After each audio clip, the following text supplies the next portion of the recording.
Hello, I'm Shane Schultz from Serenely Speaking, and this is the Arisen Strength Recap Show. Folks, we do this show because we feel there are far too many dreams, talents, and capabilities that are being suppressed for whatever reason. Whether it be injury, illness, or life experiences, these situations have a way of finding us being robbed of what it is that makes us special and unique in this world, our passions. Here at Arisen Strength, we encourage people to pursue their passions in spite of the challenges they face. Now, how we do that is with our 3-pillar concept. Number 1, we support. Number 2, we empower. And after all that work, number 3, we have the right to celebrate. Folks, that's the Arisen Strength concept. Our goal is to help bring back the passion to life to you again. Tonight, we're going to go over some of the more memorable moments of episode number 20, when we partnered with our good friends at World Lyme Day, bringing awareness to Lyme disease.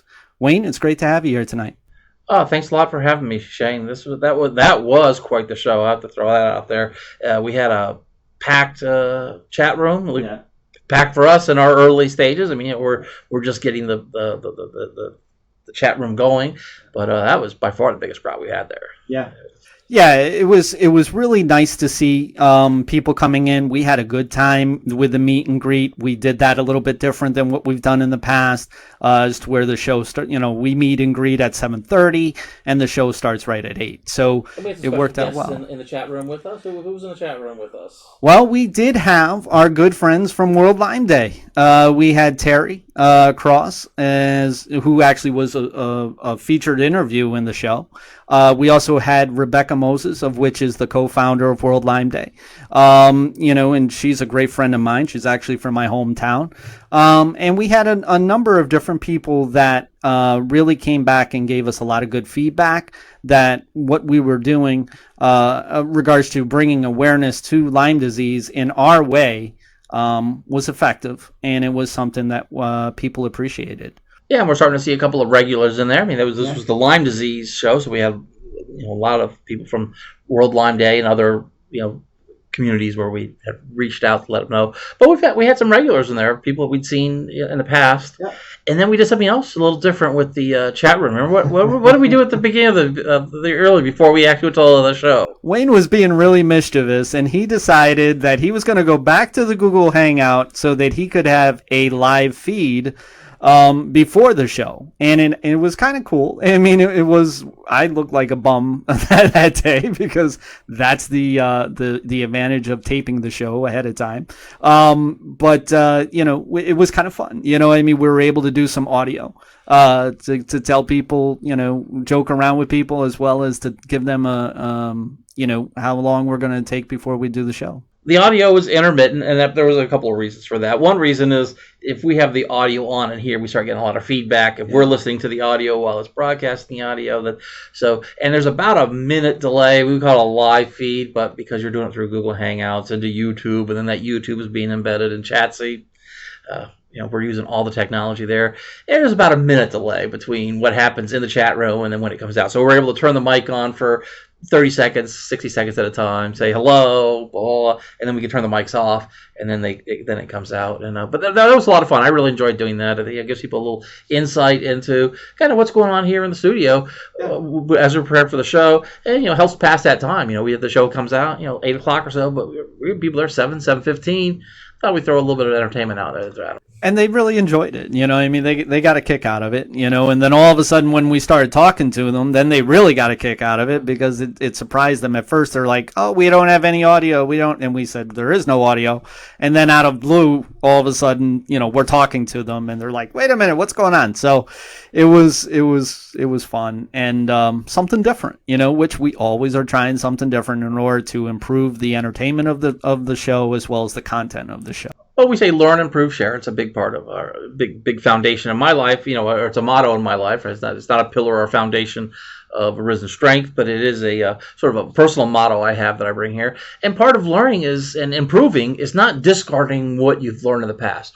We tried Google Hangouts. It didn't work for our live show. Right. Didn't quite do all the things we wanted to do.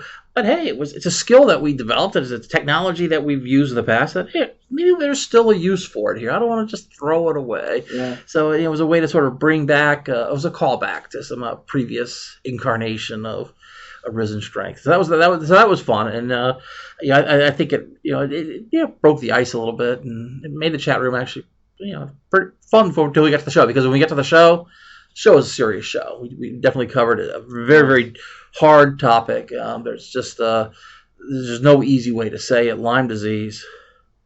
Well, and Terry brought a great view, a great insight of what it is to talk about Lyme disease, and she's very capable of doing that. She's very articulate in regards to the subject. She knows a lot about it. And she is very good at expressing that. And the story that she tells, isn't it's not a one that's anybody would want to go through. And not only that, but then she starts telling you the numbers and everything in that sense that World Lyme Disease, or that Lyme disease is all about. It's kind of scary. And then it gets to the point as to where not only is it scary as the sheer number of people that are going through, but then it's real scary about how the people are being treated when they have this condition. And I think that was really kind of telling to me more so, because it's one thing to be sick. It's another thing not to be told that it's in your head or that it's really not what it is, even though that that it has something to do with Lyme disease, and then somebody is trying to deter you from that. So, the difference, there's a little bit difference of this recap show than what we normally do. We're going to jump right into what it is that we have planned, because we have a whole lot that we're going to go over tonight. So this is really a continuation of the first show of what we did on Sunday night with World Lyme Day. So we're going to start it off with an interview with a good friend of mine, Michelle, who is a member of Arisen Strength, the Arisen Strength family. I've talked with her over a number of months now, and she told me her story, and I knew that this story was going to be something that people who have Lyme disease can identify with. And I think that that's what we really want to bring out, when it comes to bringing awareness to these conditions and illnesses that people are going through. So, we're going to jump right into it. This interview takes approximately, it's going to be anywhere around 15 minutes in that sense. And it's really going to, people are going to be able to identify with it. So let's get right to it.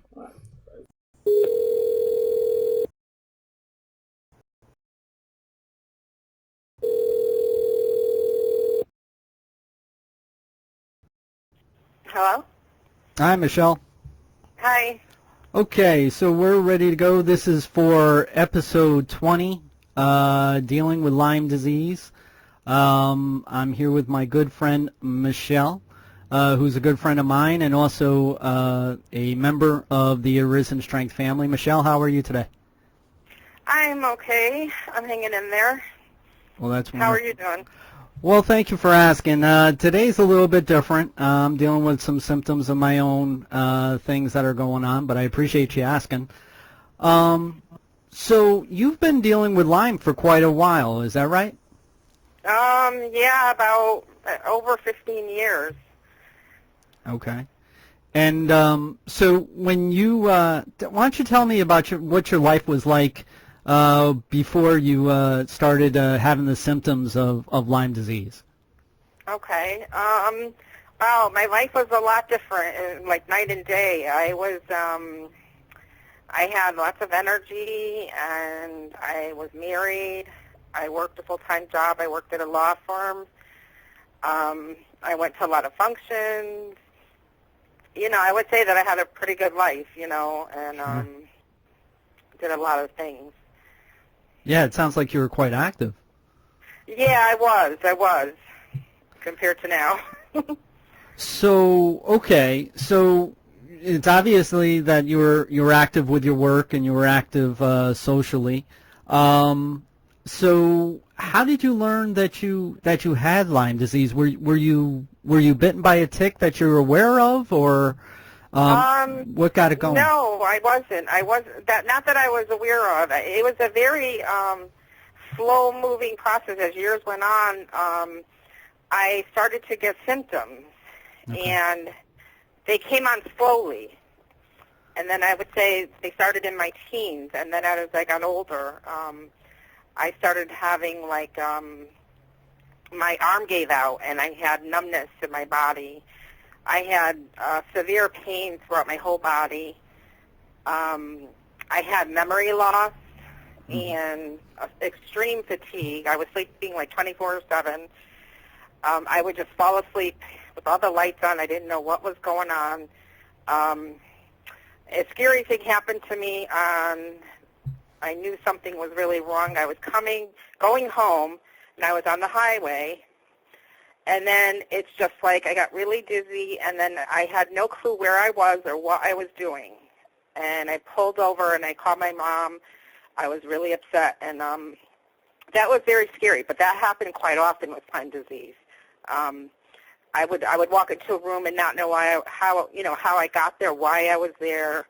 Some of my words were coming out wrong, and the sentences were coming out backwards. I lost some of my vision, and I lost some of my hearing.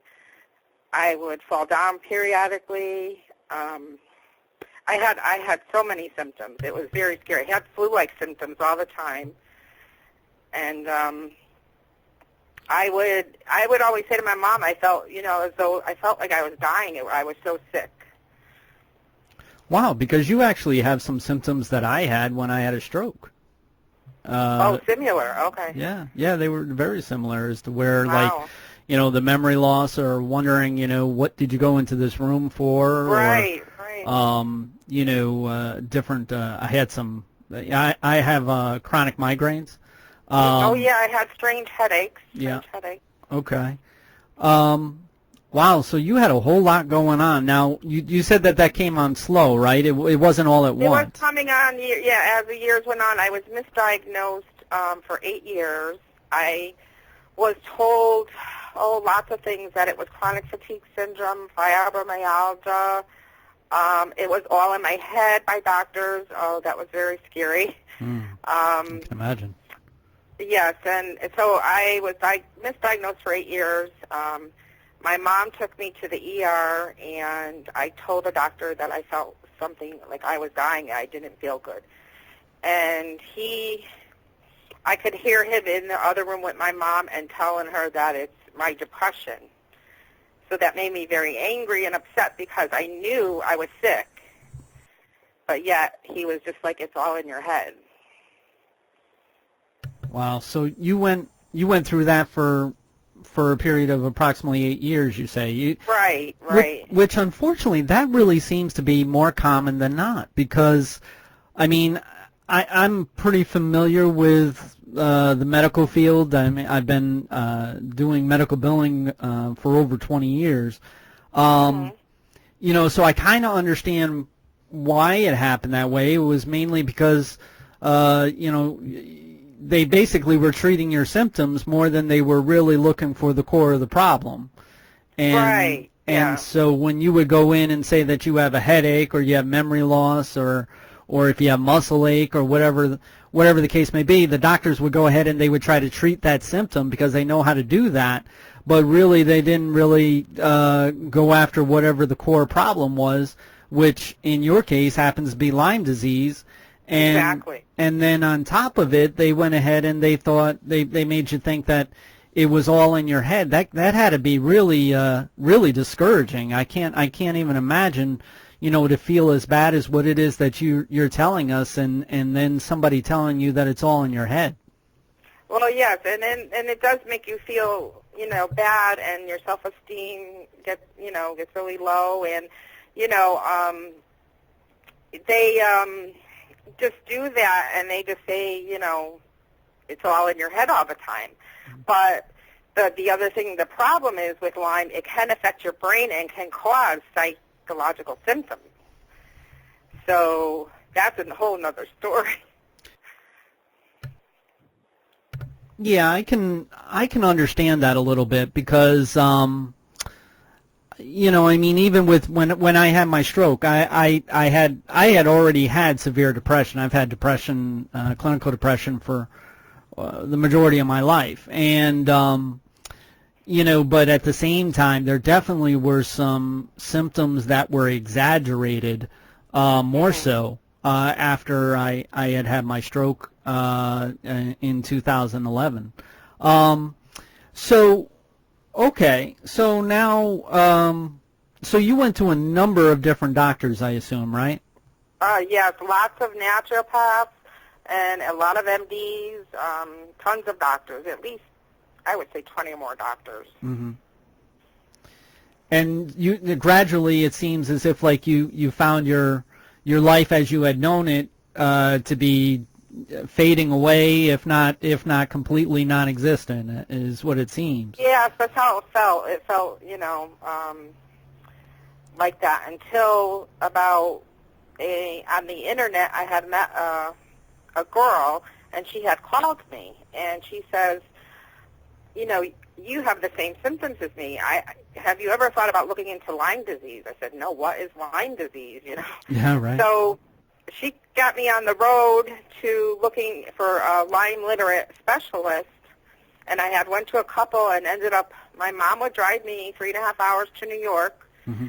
and he had treated me. Is it okay to mention the doctor's name? Or? Yeah, that's fine. Okay, Dr. Horowitz in New York treated me, and he treated me on a clinical basis because I was so sick he knew the symptoms, and a lot of times I guess they do that on a clinical basis. Sure. And, I had started getting treatment for a couple years. And what was treatments like? I mean, what was your life like when you were going through your treatments? I mean, did it help, or did it? Well, it was pretty bad. The treatments were pretty bad because you get like this Herxheimer reaction, they call it. It's a term for in Lyme disease that they use when you get sicker from the die-off of the Lyme spirochete. And so everything you have can get worse. So it is a tough process. I had IV treatment in the hospital. I was outpatient IV. I had a lot of oral antibiotics, tons of supplements, and I did that for a couple of years. So I imagine that you were feeling that you had to have all these medications just to function the little bit that you could. Yeah, and the functioning was only a little bit. It was very scary. With this disease, you feel very alone and isolated. And because of the lack of understanding from the medical community or just people in general that are caregivers that don't understand and say, you look fine,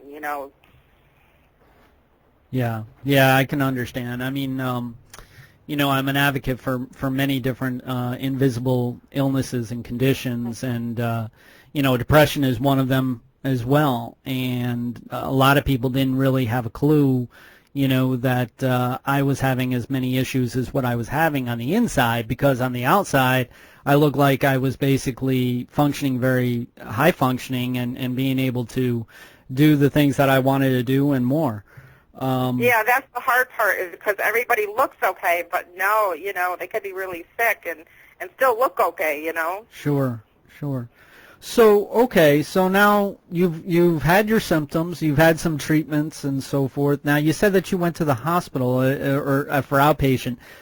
Did you have any other? I know that it's not uncommon for people who have Lyme disease to end up in the hospital for periods of time after emergency visits and such. Do you have any of those? Well, I did. See, my mom took care of me for years. I was pretty much bedridden. And at that point, my memory is a little bad, so I know she took care of me for a while, and then I guess she couldn't do it anymore. It was too much for her, so she had to put me into a nursing home. So I was in the nursing home for 4 years. Really? Yeah, so it was tough. It was, and I felt, I don't know, kind of not abandoned, but it's just that nobody seemed to understand, and not many people came to visit. Okay. So, all right. So now you went to a nursing home. Now, how did that work out? I mean, did they know how to treat it? Did they know how to make a difference for you? When I was in the nursing home, I didn't get treated for the Lyme. No, I didn't. They were treating the psychological issues that were going on. Okay. And that was it. So they were still thinking that it was all in your head? Yeah, at that point, the doctor there, too, was saying the same thing, right? Now, Michelle, isn't there like a test or something that somebody can take with Lyme disease to be able to determine that it's definitely not in their head, that it's definitely something that's medically an issue, whether it be physically or internally? Well, I don't think there's a test that's like 100% accurate right now. I mean, there's one by iGenix Lab that a lot of the Lyme specialists use. Mm-hmm.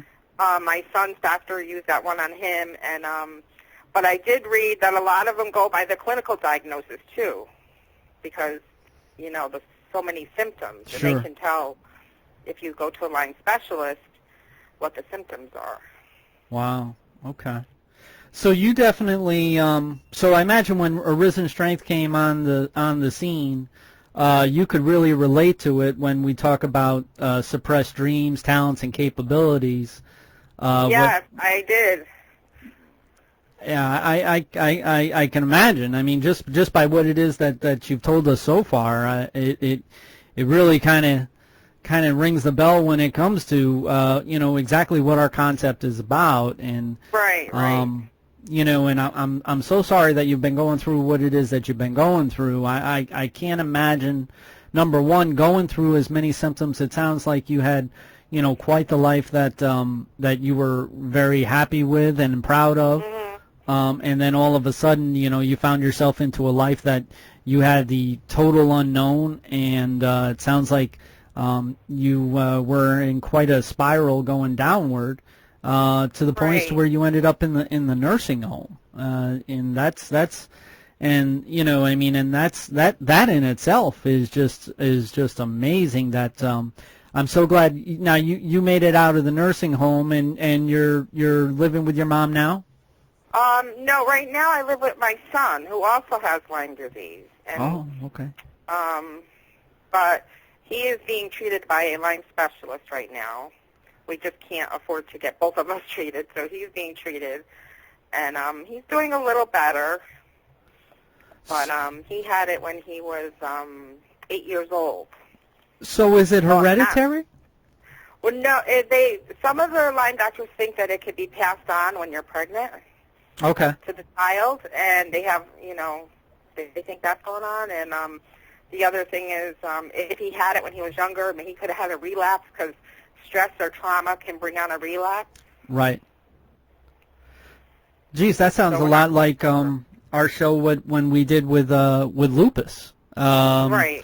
Which I need to make this clear. Lyme is an autoimmune disease. It is one that has many different symptoms that overlap with not only lupus but fibromyalgia, even multiple sclerosis.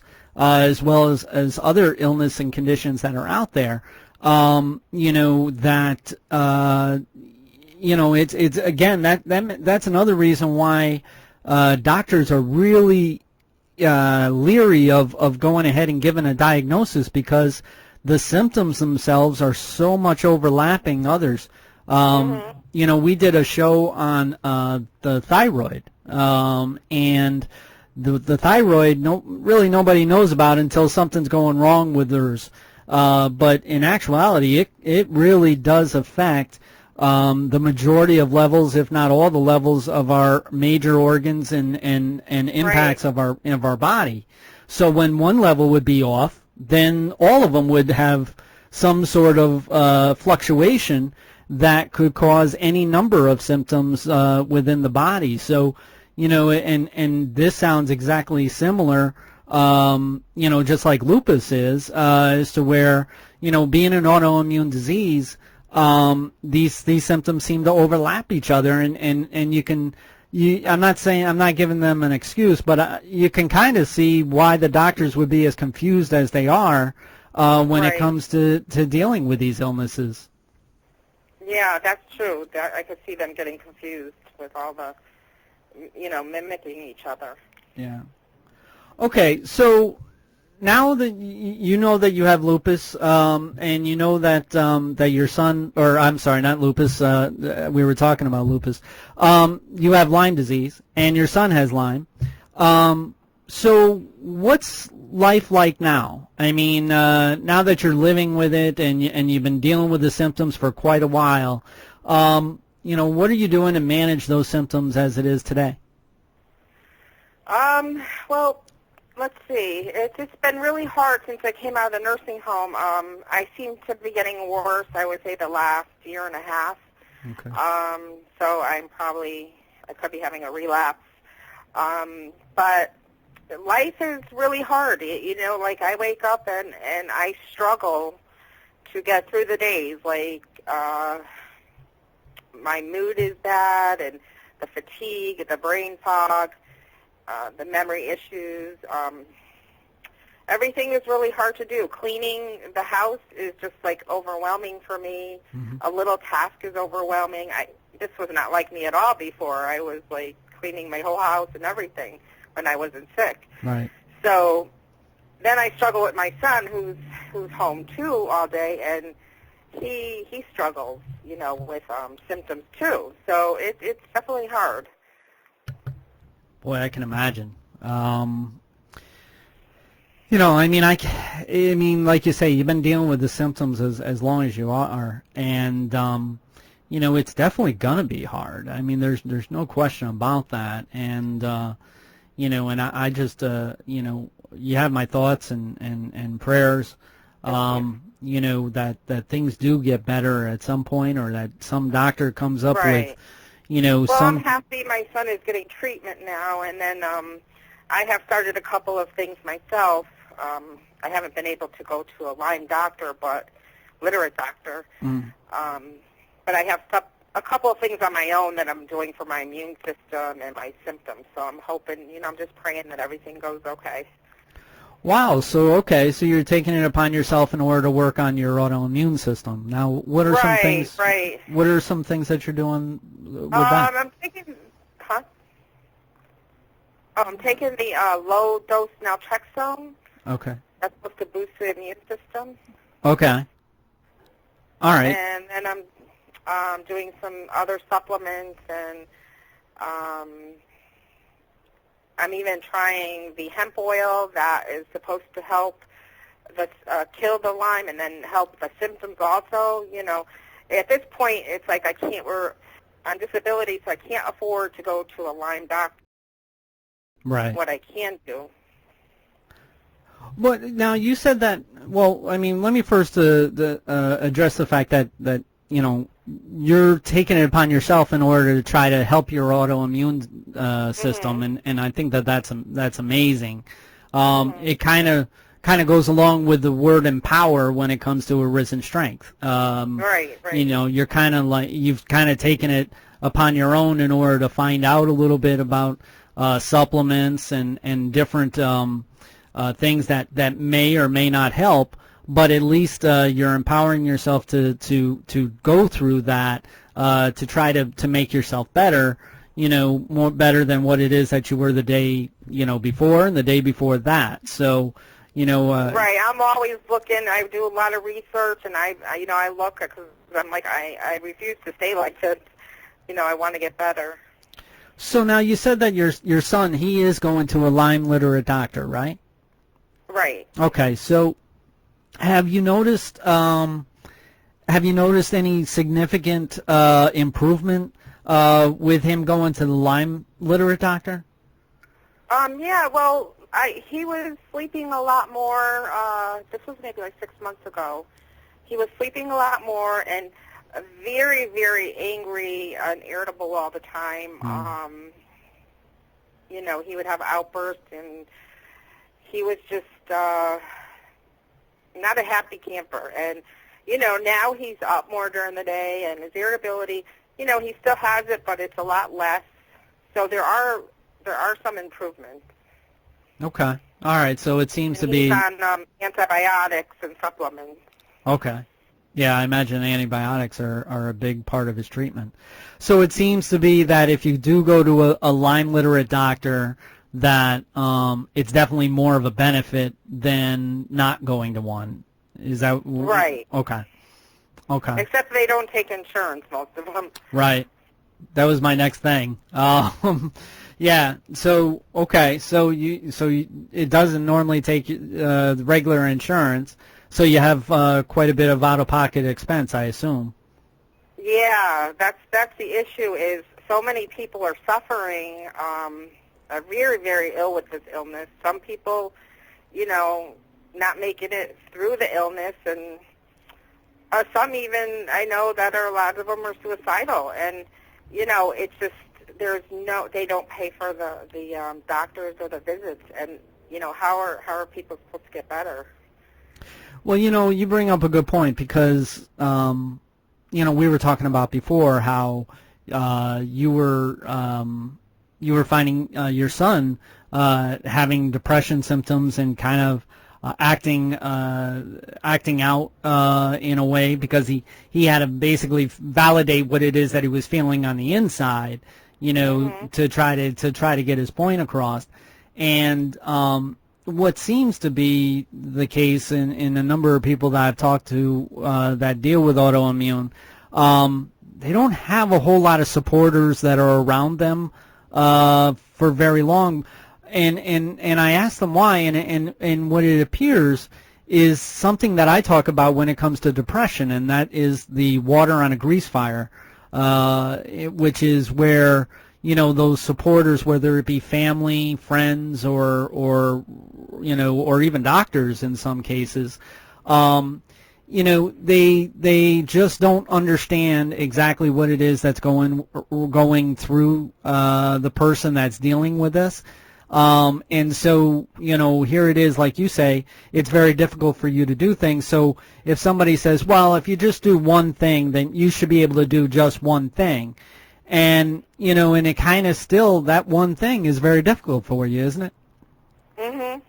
And, and I'm not saying that, it's one of those things where, in talking with Joelle, the Lupus Stephen May, in the Lupus Show, we really agreed with the fact that you kind of have to push yourself a little bit further than what it is that you normally would, but you really kind of have to, be monitoring that in yourself and not push too far. And sometimes society in general, whether it be, again, even our best friends or our family members, they don't really know what too far is. They don't really recognize what the, what's going on within you as somebody who's dealing with the condition. So, what they may think is something small is very, very taxing on you and your mind and your body, if I'm not wrong, right?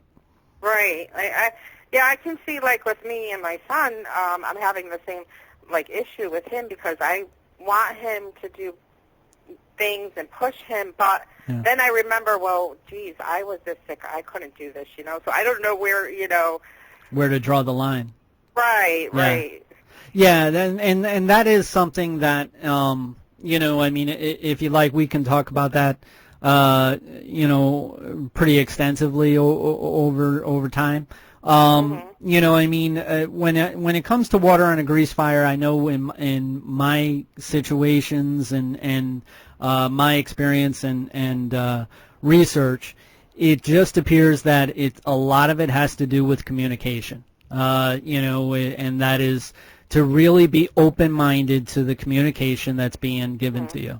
Right, I agree. And and not to judge, and not to sit there and have expectations, because those expectations may be your expectations, but they may not be able to be lived by.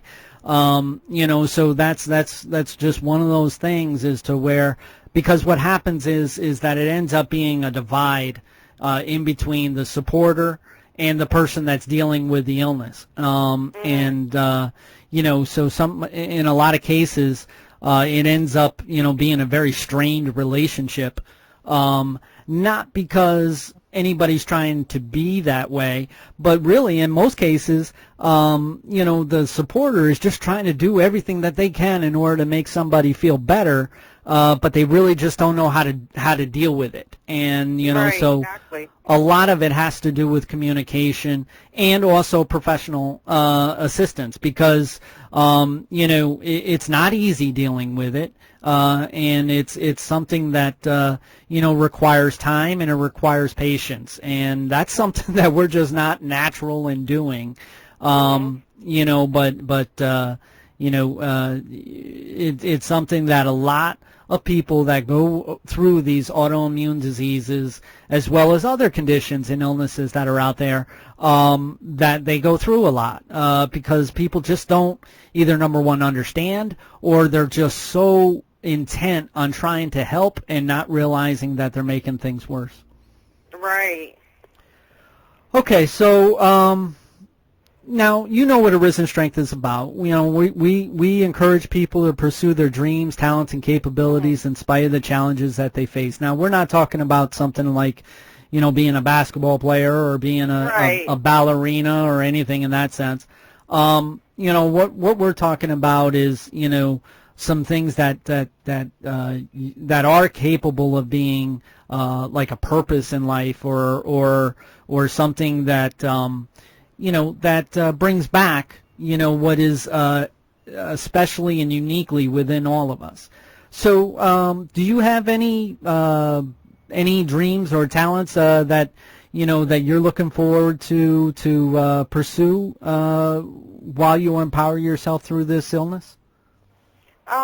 I would say that, I would like to get myself better to a point where, of course, I could take care of myself and help my son. And I would like to be an advocate for people for Lyme disease that are too sick to advocate for themselves. Sure. I know how important it is to have that support, so I would like to do that. And also, I like to volunteer. I volunteer at a nursing home once a week for a couple hours. And I wish I could do it more now, but I know eventually I love to help others, so that's one of my dreams, is to help people. All right. Well, I imagine that you would be great at it, because you definitely went through a whole lot so far. And I'm just hoping that comes to an end, as to where you actually do get a little bit better, to where you can pursue that. Because I think that you would be, a great help, not only for the people that are going through the illness just like you are, but also for those who are supporting those people that are going through it as well, because they can honestly see what it is that somebody has gone through, that their loved one or their friend is going through at the same time. Right. Okay, so finally, can you share any brief messages for our audience, should they find themselves or someone that they love being impacted by Lyme disease? Well, let's see. I would like to say to everyone to learn as much as you can about your disease and the treatments that it involves, and educate people who are caring for you. You can either print them out things, or let them read about things, articles. And also, it would be good if you can get into a Lyme support group in, your area. And, I just can't stress how much it is to have a good support system. If you can't find that at home, you could go on Facebook and type in on a search, box for different groups. Or, you can even become friends with a lot of people that have Lyme disease. And, that way this will help you to reach out to someone who understands what you're going through. And I would say that helped me a little bit is also on a daily basis, kind of wake up and then, read some kind of positive quote. Don't don't sweat the small stuff, and also look for little things within the day that bring happiness to you and hold onto them. Wow, you're pretty much echoing what Arisen Strength is about, and that's because I've gone through something similar to what it is that you're going through now. Right. I think I wouldn't really add anything to that. I think that is there any group or site that you would recommend for somebody to take a look at? Yeah, there's one called Lyme 24/7 hotline. Okay. And that is a really good group. If you have any questions to put out there, that's a really good group. Okay. And I'm not sure. I know if you just type in Lyme in the search box in Facebook, you'll come up with some more groups. But I think that's the way to go, is definitely connecting with other people that understand you. So when you're feeling like you're misunderstood or very alone, reach out to these people. Sure. And, keep plugging along and trying hard to get better and, Well, and you definitely can say that because you've been doing that yourself. I mean, Right. It's something that it's one of those things as to where it's one thing for somebody who's not been through it to say just keep on, keep trying, even at your worst, you got to keep going, you got to do this, but then again, if it's from somebody who's gone through exactly what it is that some others are going through, it definitely has more credibility to it and a little bit more of a genuineness to it that you truly do exude because you have been through it. You do know what it's like. Right. So I'm sure that somebody could benefit from even friending you on Facebook. I'm sure you don't mind that, right? Oh, no, that's fine. I would love to help anyone. Okay.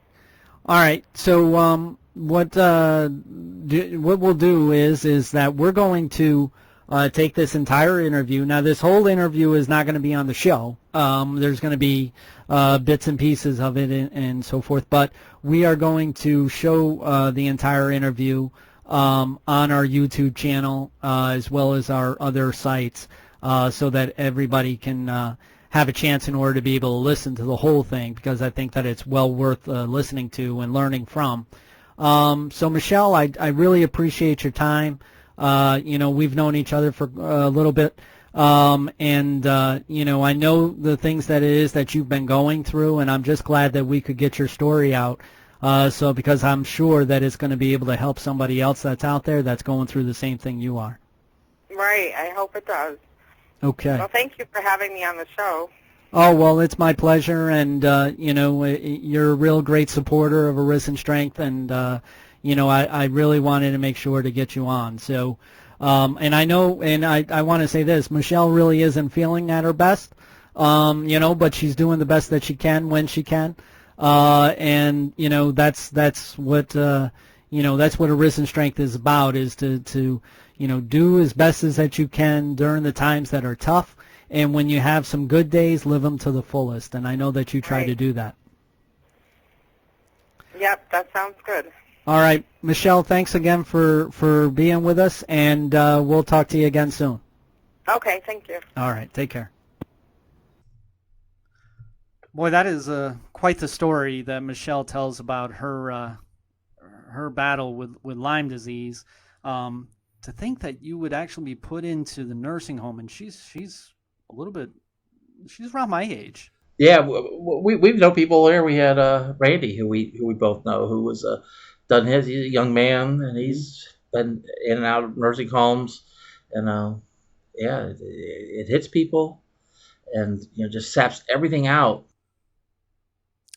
Yeah, and imagine what it's like. I mean, Michelle, Michelle went from working at a law office as a secretary, and then and being married and having a productive life, and then coming to the point as to where your mom wasn't able to take care of you enough, and then being told on top of that it's all in your head, and that leads you to the nursing home.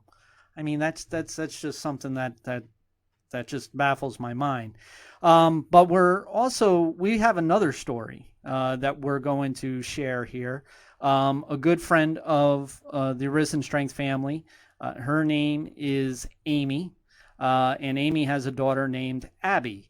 Now, Amy didn't want to get on the phone for an interview or anything like that, so she actually wrote to me what the story is about. And to tell you the truth, it's kind of scary. I mean, it's not only emotional, but it's scary because her baby girl, Abby, at age 3, had a tick that was embedded into her head. When they found the tick, they took it out, and within a couple days, she had flu symptoms. And ever since, it's been an utter nightmare, not only for Amy, but truly for this poor girl, Abby, for what it is that she's been through.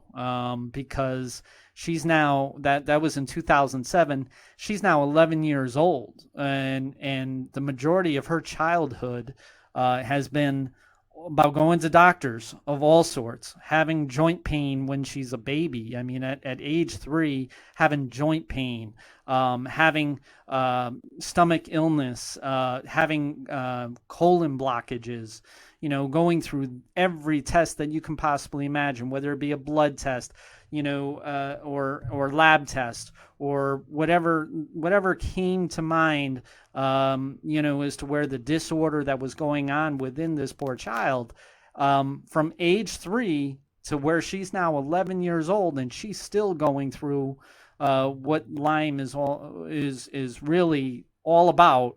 And to think that you would lose your childhood, I mean, through it that's just tough. I mean, a lot of people, they get upset with doctors and everything like that.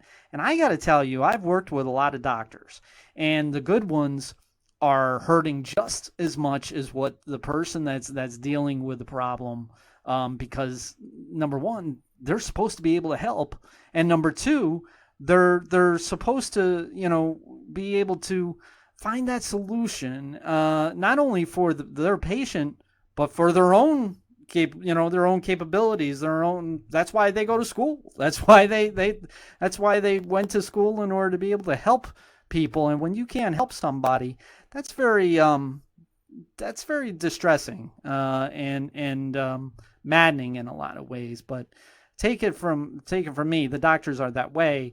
But at the same time, you can just imagine what it's like for a mother to go through what it is that she's watching her daughter, for the majority of her childhood, be sick, and not having any answers to be able to grab hold of, to be able to make her better. And, going through all the different medications, all the different tests that were run, all the different treatments that were tried. And, it happened to be that she was selling her dog, and the lady came to purchase the dog, and she happened to be telling her, she noticed that Abby was sick. I'm sorry, not Abby. Yeah, Abby was sick. And she started telling the story about her daughter, of what she's been through. And it turns out that the person that was buying the dog, her daughter had Lyme disease. And so what happened was, just out of general conversation, she said, your daughter is going through a lot of what my daughter went through. Why don't you go find out and see if she has Lyme disease? And next thing you know, they went and they took the Ngenix test, and lo and behold, it came up as a positive, that she had Lyme disease. And now, like I said, she's 11 years old after going through all that. So that's pretty tough. Yeah, and like you said, trying to get an answer, because sometimes it's just hard to make that decision of what do I do next? What do I do next if I don't even know where I am right now? And that's really kind of a... Yeah, it really is. It's distressing. But you know what? We don't have all the answers, and like we say in all the shows that we do, we are not doctors. We're not therapists. We're not psychiatrists. What we are is people who care, and we have a lot of experiences of our own that we feel that can be helpful to others. Now, here's the thing. We don't have the answer. If we had the answer, we would give it away freely, but we don't. So what we did, we decided that we didn't want to just sit there and say, I wish that things were better, or, I hope that you feel better soon, or anything like that. That's not our style. What we did is we went out and we talked to some people, and we found this person by the name of Angela. Her last name's Harding, and she is a registered holistic nurse, of which actually I learned of her through World Lyme Day, which is helping us out through the Lyme disease awareness. And I got to tell you, this lady is amazing. She's a wonderful person. She's got a lot of experience, not only as a nurse, but as in the emergency room, and she's dealt with a lot of different issues of her own, to where she has a pretty good insight of what it is that it's like to be a holistic nurse, to be able to help people. And I got to tell you, the interview that we did with Angela, I think is really going to be eye-opening a little bit. And I know that it's going to give some people out there some hope. And like most of our interviews, the actual full interview runs much longer than what we're going to air here. Yeah. We're going to get about half of it or so. But as usual, too, the full interview will be available on our YouTube channel. That's Arisen Strength channel on YouTube. Right. It'll be the episode 20 Lyme disease recap, full interview with Angela Harding. Yeah. And so you'll be able to find it, you'll be able to get it. Well, of course, those links will be available in our Chatsy chat room, as usual. But listen to this interview. This part of the interview, I think, is very eye-opening. Yeah, it's definitely that. And you know what? She just wants to help out where she can. She's like us. She wants to help the way that she knows that she can. And like I said, it's going to give some people some hope, and it's going to be able to give some people some insight of what it is that you can do outside of what it is you've already done when dealing with this terrible condition that to have to deal with. Yeah, it might give you some ideas. Yeah. Exactly.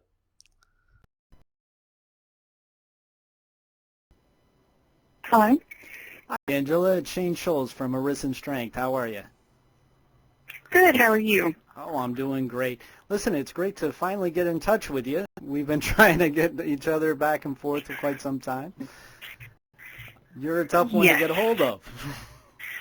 Well, I'm a little bit busy. I'm sorry about that, but I'm certainly happy to be talking to you as well. Oh, awesome.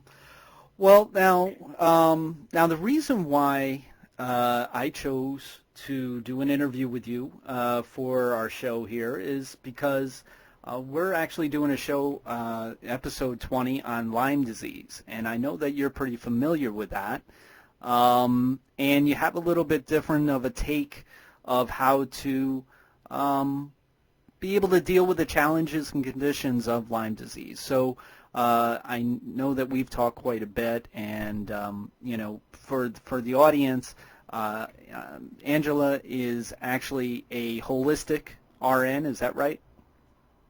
Correct. Okay. Yes. And she has her own site that she does and concept, which is Rustic Living. And she has a few different ways. What we did is we told people on episode 20 that we were going to try to have some alternative ways of treatment and ways of remedies to be able to deal with the challenges and conditions that are out there. But I want to also bring it out that Angela has actually dealt with the condition of Lyme herself, and we're going to go ahead and do the interview with you just as we would anybody else to see how it is that the condition came upon you. What is it that you noticed at first, and how is life like living with Lyme disease? So why don't we start with this? Why don't you go ahead and tell us about your life, what was your life like before you noticed your symptoms in the first place? Well, as we've talked about, I had some symptoms young, as an early child, but it wasn't known that that was the case, and I still can't determine if I actually had Lyme as a child or not. So in my best of times, I will say that I was, a very active dancer, hyper hiker, always full of life and had tons of energy, and my friends and family had trouble keeping up with me. And I was happy like that. I liked being the go-getter. Awesome. So, okay, so now when you said that you believe that you actually contacted it at an earlier age, but you also have a thought process when it comes to that concept, is that you might have contacted it at an earlier age, and then as you were older, you contacted it again. Can you explain what you mean by that? Yes. When I was younger, I was about 12, and we had a family farm in the Midwest, and I had a lot of tick bites. And as I went to return to school, I was extremely ill and had long sickness, of pneumonia and having trouble fighting back. And this would have been in the mid-'80s. So looking backwards, I believe, and having my science education now that I do have, and talking with other physicians and other practitioners that do treat Lyme, from what I'm gathering is that my immune system was able to accept some of the antibiotics as a child and kind of put the disease at bay. Okay. And it has the ability to encapsulate and to assist and kind of lay low for a little while. And then once it's reintroduced through another tick bite when I was older, it began to attack my systems differently. And that, when you're older, things hit you harder. Mm-hmm. So I think I had, over those years, lost that natural ability to fight. And so it affected my immune system in a different way. And it, over the years of taking different antibiotics for different ailments, those weakened my immune system to fight naturally. Sure. So as an adult, it just hit me worse and harder than ever. And with genetics playing a big factor in things, I just was not able to fight it as I was, being a child. Yeah, and when you say laying low, that I believe that that this disease, this autoimmune illness or condition, often is what's called dormant. And you say it correctly as far as like anybody to be able to understand. It basically lies in wait for either a life experience or an environmental factor to come about to all of a sudden it was sort of be like a catalyst in order to have it rise up again. Is that basically what you mean? Correct. It has the ability to know when you're weaker. It's a smart. Most of the co-infections as well as Lyme are very smart. So they have the innate ability to know the best striking opportunity. So they know how to avoid getting themselves eradicated, and they know how to strengthen themselves into attack mode. Okay. So when you first started noticing your symptoms, how did they go about impacting your life? Like I know you had mentioned when you were younger you had pneumonia. When you were being affected by it as you were older, what were some of the symptoms that you were noticing that could be attributed back to the Lyme? Lots of broken bones, lots of respiratory issues, lots of chronic infections of the sinuses, lots of headaches, needing to sleep 12, 15 hours at a time, being able to go for a few hours and needing another 10, 12 hours of sleep, shortness of breath, confusion. And at the time that I was having my worst symptoms, I was in a trauma room, and a physician gave me an order verbally, and I could not comprehend what he was saying. And at that point, I knew I had a huge issue because I just could not make the words make sense in my head. Wow. And so that's pretty, common. A lot of people will call that brain fog or brain fatigue. And so I couldn't keep up. I wasn't myself emotionally. I noticed I started to cry more, and I'm an Army brat. I'm pretty tough. That was not my personality. My personality just seemed different. And my, girlfriends that we had hiking groups together, I couldn't make it to the group. I couldn't follow through and physically be the woman that I was. Mm-hmm. And I started having multiple joint pains, floaters in my vision. My eyes were changing. I suddenly needed glasses. Foods were tasting different. Wow. There were I could go on a long time. We actually experienced a miscarriage. I had some blood issues in the sense that I was told I had very thick blood, and they could not correlate why my platelets were increasing, and a lot of random changes going on with my body. Yeah, it certainly seems it. And, we actually had Terry Cross from World Lyme Day, with our show for episode 20, bringing awareness to Lyme disease. And, in talking with her, I mentioned the fact that, I liken Lyme and really also the autoimmune diseases altogether.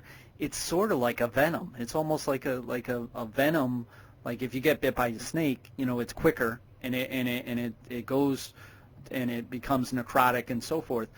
It seems as if like the autoimmune, it doesn't become necrotic, but what it does is, man, it affects a whole lot of different things. And and within your situation, you believe that it was probably dormant for quite some time, so it's possible that it was working on you all throughout that time without you even realizing it. Absolutely. The immune system is throughout your whole body. A lot of it arises in the gut system, so your enzymes and your lymphatic system, and it's all intertwined. And when you take different medications, or when you're constantly fighting something that your body just isn't sure how to fight it, eventually, for some people, your body just kind of lays back and says, I'm tired, I need to rest, and it begins to turn on itself because it thinks that itself is the issue. And so for a lot of people, that's what starts happening, whether it's Lyme or other ailments like multiple sclerosis and lupus. Their body just doesn't know what to do. Yeah. It doesn't have the whereabouts of how to fight it, and it just kind of gets tired. Yeah. Yeah, and I found that out. I mean, I actually had somebody who I care for deeply who has multiple sclerosis, and learning about MS, it definitely was a shocking experience that, our own body would actually attack what it is that helps us. In this case of multiple sclerosis, it goes after the myelin, which is protecting our neuropaths, to be able to make our reactions to, from our bodies, from our brain to our body, to make sense and to correlate with what it is that we need. And with multiple sclerosis, it does everything but that. And, and for it to attack itself really kind of took me back to see that actually being the case. Okay, so when you were diagnosed, you're one that was actually diagnosed with Lyme disease. Am I right with that? That is correct. Yes, Okay. They not right away. They made several other incorrect diagnoses, and I took treatments for things. But they were able to actually see in my blood and in a pathology report Lyme, Bartonella, and Babesia. Okay. So now we have one of these things. When it came to the numbers, and I honestly, these numbers, they drive me crazy. I mean, when it comes to the CDC. The CDC released a number of 30,000 new patients or new cases of Lyme disease each year. And then all of a sudden, they came out and they did a couple studies that you have to kind of applaud them for at least doing the studies. But the results ended up being astounding, because now it's not 30,000 each year. Now they're talking about 300,000. And that's, kind of ridiculous when it comes to that type of number, because it jumps. How does it jump from 30,000 to 300,000? And I know with you being an RN and your experiences, you have some views on that. Inaccurate data information. Yeah. The people that are taking the information, it's flawed, drastically. And there are, reports and I've had people contact me and tell me directly that they have a physician who's not reporting it. They're sitting in the ER, the doctor's saying, oh, you just need to take this 5-day regimen of antibiotics, you'll be fine. They're not actually doing the test to follow through and see where the patient's at, what their immune system is at. And so when that happens, the physician doesn't report it, and it is a reportable. So when you get those positive results in an ER setting or anywhere, there is an obligatory process where you are to report that. And the CDC does track what's reported. Mm-hmm. There's a huge gap in what's reported for a lot of reasons. A lot of it is time efficiency, not enough education for clinicians. Yeah. A lot of it is not enough disassociation of your personal ethics and beliefs on a disease process. And, there's many things that as clinicians you agree with or you disagree with ethically, but when there's a law and there's a requirement and there's a protocol, it has to be followed in order for those, those data to be accurate.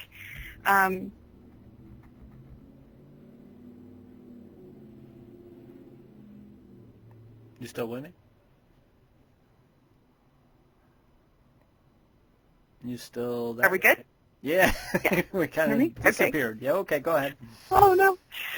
There's a lot that goes into those studies, and so without the proper education and without the proper follow-through and accountability for the clinicians that are working in, those kind of areas, then it's just not going to happen. And also, a lot of people do not test positive for Lyme or any other co-infection for quite some time. Or they'll test positive, and then they test negative, and then 10 years later they might test positive again. Mm-hmm. And so there's different research that needs to be done to understand why that happens and the timing of a test. And so a lot of people are diagnosed clinically, which means the clinician is going off of their symptoms, their symptomology, their complaints, the timeline. They're taking a history of, oh, you did have a tick bite. Oh, you might have had a rash. Okay, now you're experiencing joint pain and you're experiencing weakness and you're experiencing fatigue. The chances are that you may have Lyme, so we're going to look at treating that. And so they're going off of that symptomology report from the patient, and a lot of patients don't have anything that's tangible that they can hold with paperwork and science to say, this is what I'm testing positive for, fix me. And a lot of it also has to do with the fact, again, you're talking about autoimmune illness, and Correct. The symptoms are extremely overlapping, right? I mean, whether you got lupus, whether you have multiple sclerosis, whether you have Lyme disease, whether you have chronic fatigue, whatever, it's like the symptoms are overlapping. And in fact, we did a show, I talk about this often, is that we did a show on the thyroid. And, the thyroid is extremely intricate when it comes to the body. It controls all the different levels within the body. And when one's off, they all go off. And it's very similar. Those results of those levels going off, the symptoms are very similar. So, so it's really easy for somebody to say, hey, I've got a headache, or I've got, my muscles ache terribly, or, I've got some shaking in my, extremities or whatever. They're overlapping situations of which symptoms of where the doctor knows how to work on those symptoms, but really isn't going after the core of the problem, which in this case happens to be Lyme disease, but it also could have been lupus, it could have been multiple sclerosis, it could have been any number of things, and it's very easy for them to be confused by that, right? Correct. Yes, it's extremely confusing. It's confusing not only for the patient, but for the clinician. The clinicians are trying, I believe in my heart that we all have a huge heart and we want to help for the most part. And those clinicians are sometimes reaching at straws because the patient doesn't understand how to verbalize what they're going through. Yeah. And so the burden then goes on the clinician to make sure the right questions are asked. And part of that is a travel history. Part of that is a physical history. Part of that is your lineage, your genetics, your emotional history. There's all sorts of things that go into it. And, that equals time. And so unfortunately, more and more nowadays, clinicians don't have that. Yeah. And so they're going off the immediate report of what you're telling them as a patient. And I can say that as a clinician, I tend to ask a lot of questions very quickly, very rapidly, and sometimes that confuses a patient. Mm-hmm. And so it's our responsibility to make sure they understand what they're being asked as well. And so, on the other coin, I've been a patient. So as a patient, it is extremely important that if you don't understand what they're asking you or what they're saying or telling you to do or take, that you speak up and say, wait a minute, I need you to explain this differently. I need to understand what you're saying and how to help you help me. And you know what? I'm glad that you bring that up, because when it comes to Arisen Strength, we have our 3 pillars, which is support, empower, and then after all that work, we have the right to celebrate.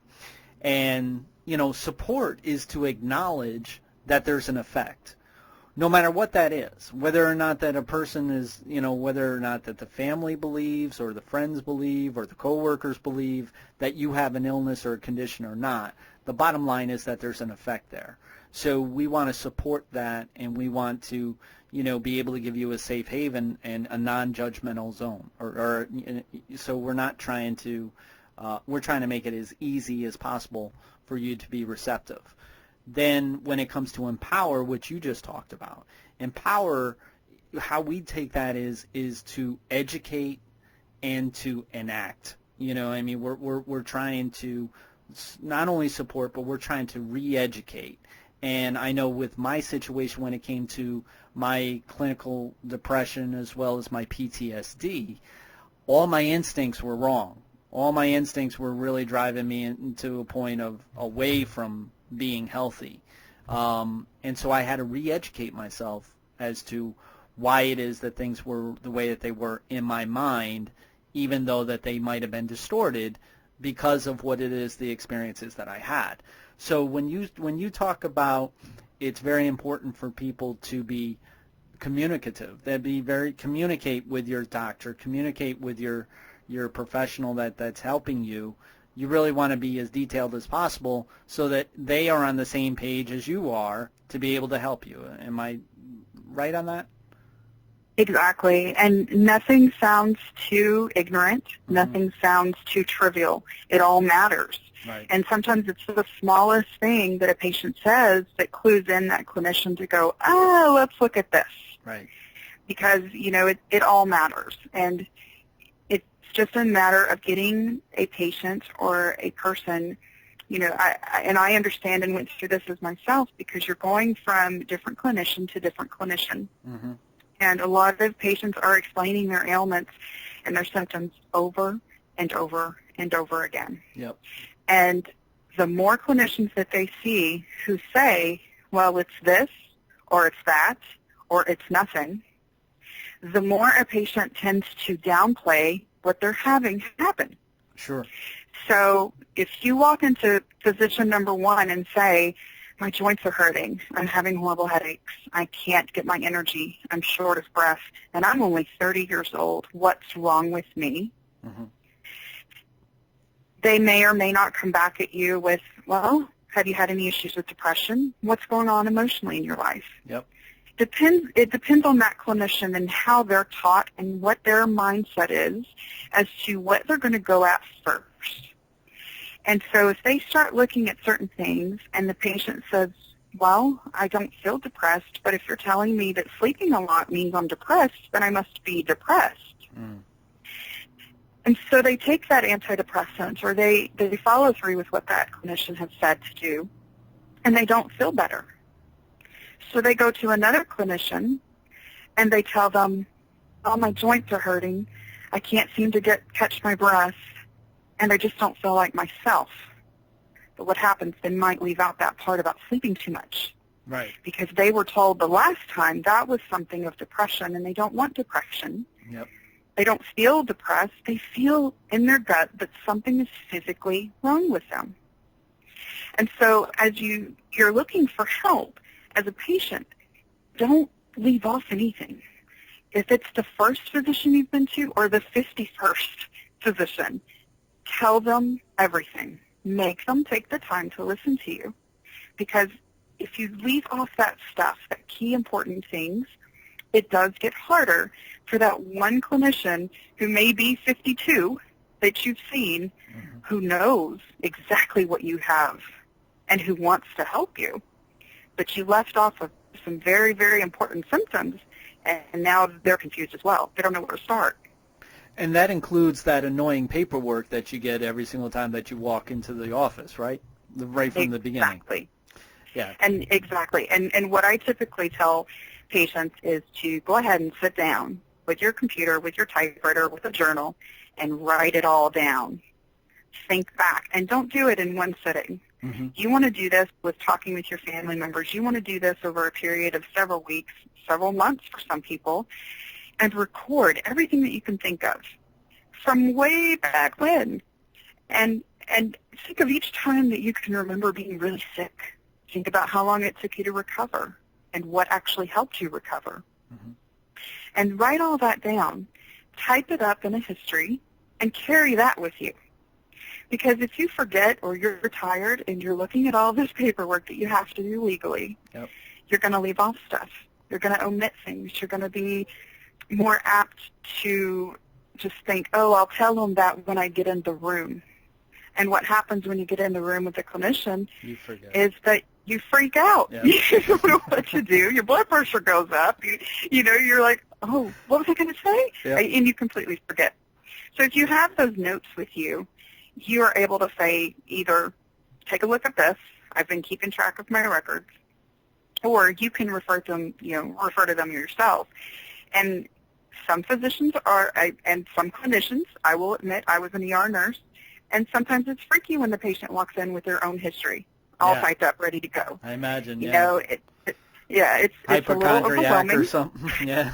Yes, there are some stigmas and stereotypes that come up. But in this day and age, I really do believe that it is better to have too much information than not enough.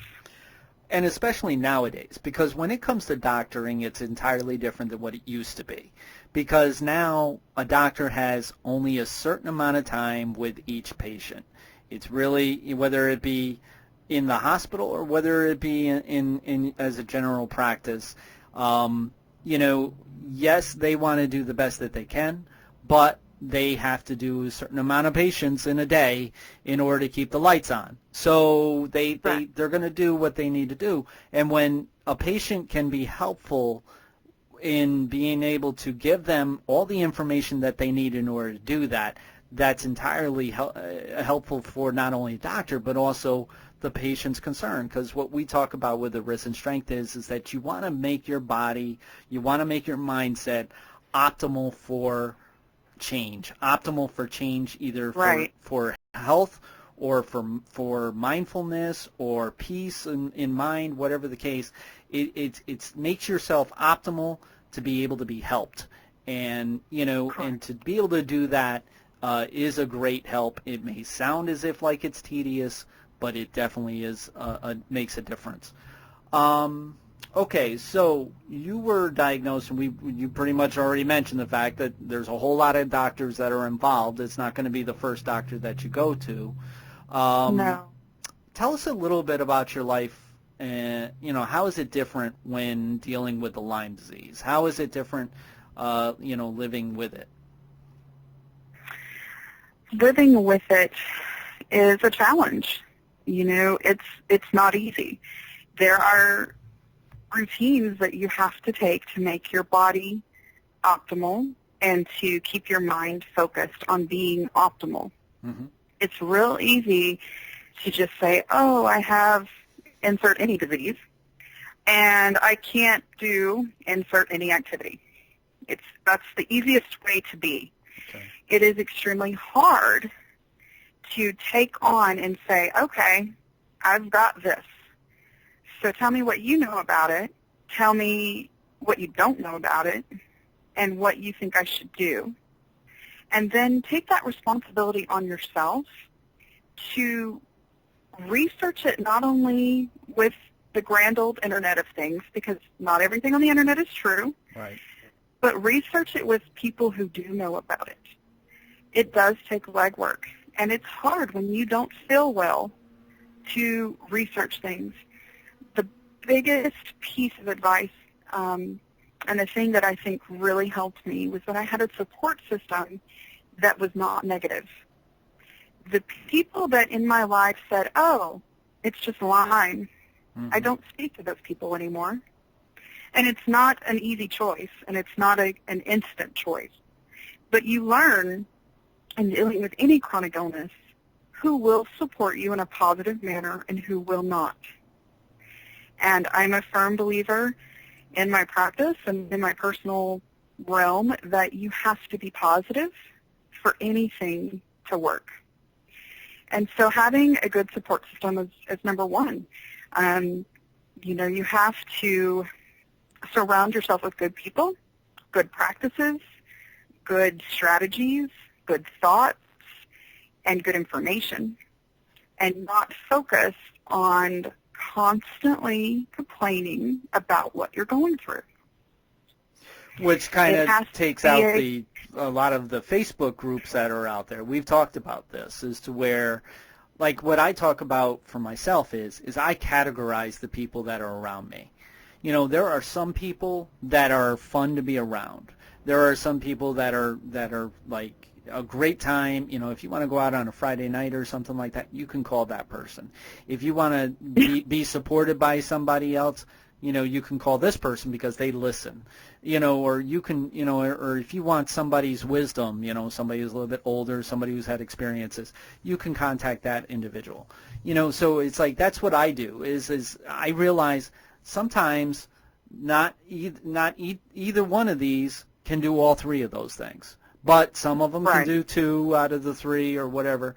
But it's the same concept, right? Just because you're part of a group doesn't mean that that's really supportive to you or supportive to your health as much as it's supporting and magnetizing you towards your condition or your challenge. Correct. And that's exactly what I had to do, what my whole family had to do.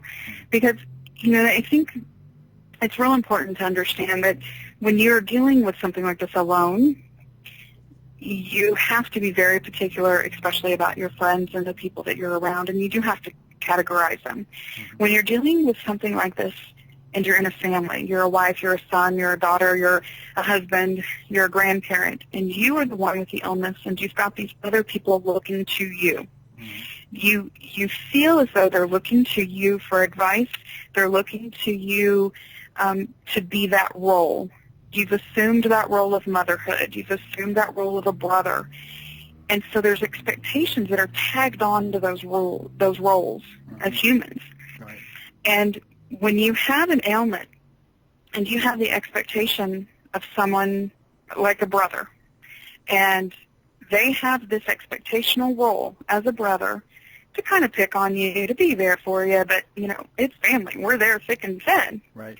And that particular being decides that they don't support you in this, that because, you know, for whatever reason, they don't understand it, they don't believe in it, they just don't support you.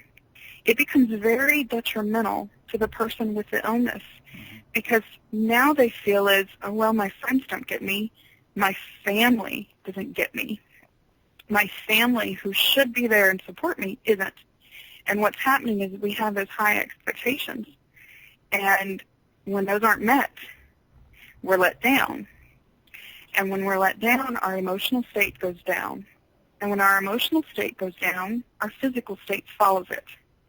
And it's hard to keep those things straight of, I'm going to work on my physical being, I'm going to work on getting better. But emotionally, you're feeling tired and isolated and like you're not having the people there around you that should be around you. Right. And so what we found was that we ended up, you know, I won't say losing, but we said goodbye to a lot of people. Yeah. And the longer you're without those people, something happens inside you, and you realize that's okay. Because there was that something in them that wasn't allowing you to be your optimal self. They were being your optimal. They were an illness of their own, right? In a sort, yes. Yeah. Because when you are your optimal self, you can fight things better. Yeah. You can have your immune system stronger. You can be more emotionally stable. And even though you're fighting some of the worst things in the world physically to fight, you have a head start because you've got all those other things lined up. Right. And so, you know, I do have some patients that I deal with that they get angry with me when I say, you may just have to not talk to that person anymore. You may just have to let it go. And, you know, they say, oh, but they're my cousin or they're my sorority sister or whatever the case is, and they're not willing to make those steps for themselves. Well, you know, it's funny because we've talked about this as to where what you just described to me, you know, as far as supporters not being able to help you in your challenge or your struggle with an illness or an injury or a life experience, I call that water on a grease fire. You know, and water, you know, our instinct is to put water on fire in order to put it out. And it's not to be demeaning to a person. It's just sometimes somebody loves you so much, they want to help you so much, but they don't realize that the help that they're providing isn't helping. And, you know, go ahead and put water on a grease fire one day and see what happens. I don't really recommend it. If you want to, if you really want to see, just look on YouTube. They've got plenty of videos there. It'll show you it's not a good thing. So what you're talking about, you know, to where you had to categorize a person and you had to tell your patient, you know, you might want to think about not having as much contact with this individual because I think that they're bringing you down. I think that kind of realms with what we talk about, the freedom of acceptance. And that's not to, you know, submit to it, but it's actually giving you the freedom to cut it off right there. You accept the fact that that person's just not healthy for you at this right now, what we like to say right now. We don't like to say for always, but for right now. And then you're free to be able to do what you need to do in order to make yourself the best that you possibly can be. And I think that that's what you were talking about with your patient right there. Correct. You have to, once you do know that something's wrong, most of us, we know in our gut that there's something out of whack. And so once you've come to accept that, you can work on it. Right. If you're still, you know, I have some patients that will say, well, I know I have this wrong, but I am refusing to see a physician. Or I know this is what's going on with me, but I'm not going to go to a therapist. Right. Well, how do you expect to get help? Yeah. How, you know, I mean, we can do a lot for ourselves. Trust me, that's one of the things I advocate for. However, there comes a time when a professional has to step in to help with certain things. Right. And I think it's key in understanding in yourself when that time is. And so part of it, I believe that human psyche is an amazing thing, but some of us enjoy not knowing the true answers because we're either scared or we're okay with what's going on. We're okay because we're getting different sympathies and different empathies. And, to face something head on is a lot harder. My father used to tell me, doing the right thing is hard. Absolutely. Doing what everybody else is doing is easy. Yep. But doing the right thing is hard. And so I think that's where a lot of people get stuck. They either search and search and search and go and go and go, and they finally get a diagnosis, and then they're stuck. Because at that point, what do? They look to certain support groups, but the support groups have people that are experiencing the same problems and the same issues. And so you do have a camaraderie that develops, but where is it where everyone starts to feel better? Mm-hmm. Where is the support that starts to show people feeling better? And that's what people need to start looking for.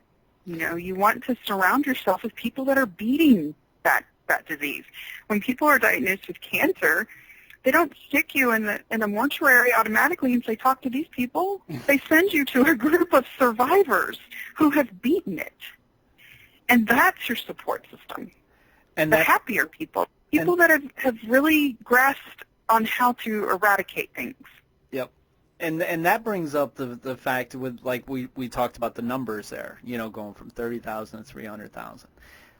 What does that number do for any one individual that has Lyme disease, honestly?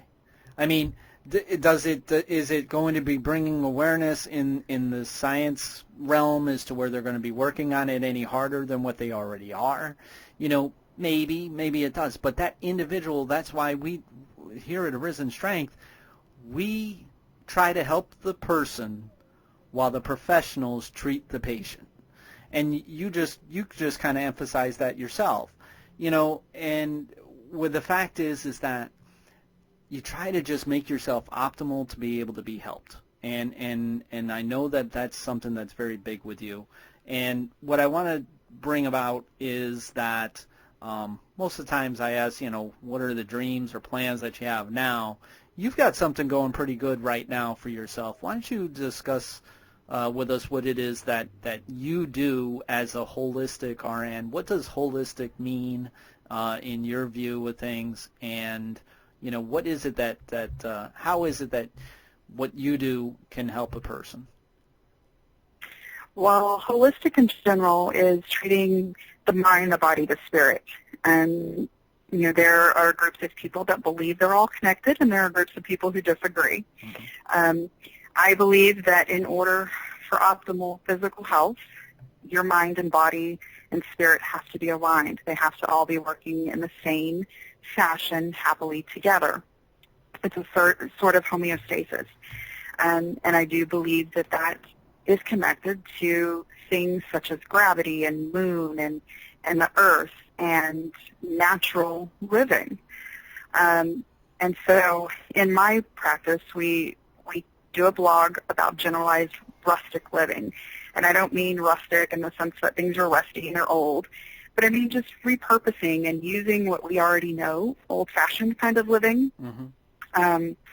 And we try to reach out to people and help them recognize that, you may not be able to afford a specific physician's treatment at $20,000 a pop, but there are herbs or there are teas or there are essential oils that you can use as a person and learn how to heal yourself from within, how to strengthen yourself from within, how to awaken that immune system to say, hey, we still need you. I still need you to listen to me and fight for me. Mm-hmm. And so there's natural remedies that have been around for thousands of years that worked. We as the human species didn't just drop into this technology age. And don't get me wrong, there are some fantastic robots that do heart surgeries and save lives. Right. There are fantastic, Western medicine that is phenomenal, and it is needed at a certain time. However, if you automatically run to it, your own natural ability to fight for yourself is lessened and it's weakened. And sometimes, if it's too weak, there's not enough Western medicine in the world to pull you out of that. Right. So what we promote and what I try to teach people is how to treat your body like it is your temple, to clean up your alphabet, to use certain herbs and essential oils, and to guide your body, your mind, and your spirit to all work together to fight for yourself. Mm-hmm. Yeah, and that's I can't agree with you more. I mean, I'm not saying that I'm the most holistic person on earth, but I'm willing to learn because I do know that there are definitely results that are out there, and that's one thing that I'm open-minded to that, and I realize that